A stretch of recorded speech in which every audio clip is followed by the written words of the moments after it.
कदीमी जलूस नौ मुहर्रम उल हराम की शब मौजू हिस्वाली की मरकजी इमाम बारगाह कसरे अबू तालिब अलैहिस्सलाम दरबार शाह हबीब से बरामद हो चुका है। जलूस अपने सदियों पुराने रवायती रास्तों से गुजरता हुआ मरकजी इमाम बारगाह कसरे अबू तालिब अलैहिस्सलाम पर इख्तिताम पजीर हुआ। अकीदत, एहतराम और नज़्मो ज़ब्त के साथ ज़ादाराने इमाम हुसैन अलैहिस्सलाम इस जलूस में शरीक हैं। मज़ीद तफ़सीलात जानते हैं अपने नुमाइंदे हाजी सईद ओन रज़ा काज़मी से। जी ओन रज़ा, क्या तफ़सीलात हैं आपके पास, आगाह कीजिएगा। जी बिल्कुल, तहसील शोरकोट के नवाइला का मौज़ा हस्सू वाली इमाम बारगाह कसर अबू तालिब अलैहिस्सलाम में मौजूद हैं।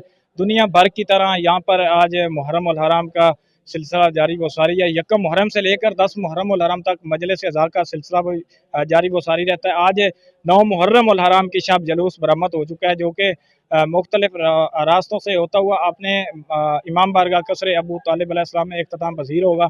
यहाँ पर मज़ीद मेरे साथ इमाम बारगाह कसर अबू तालिब अलैहिस्सलाम के मुतवल्ली सैयद गज़नफ़र बादशाह मौजूद हैं। उनसे जानते हैं कि ये कितने बजे अपना जलूस स्टार्ट हुआ और कितने बजे इख्तिताम पज़ीर होगा। जी बिस्मिल्लाहिर्रहमानिर्रहीम इन्नमा युरिदुल्लाहु लियुज़हिबा अन्कुम रिज्सा अहलल बैति व यतहिरकुम तत्हीरा।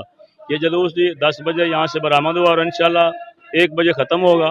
और ये हमारा बहुत पुराना कदीमी इमाम बारगाह है, कम से कम 150 साल पहले मेरे वालिद साहब इसके लिसानदार और मुतवल्ली थे। अब मेरे भाई सैयद गुलाम बाकर शाह हैं, वो इसके लिसानदार और मुतवल्ली हैं। जी थैंक यू, शुक्रिया।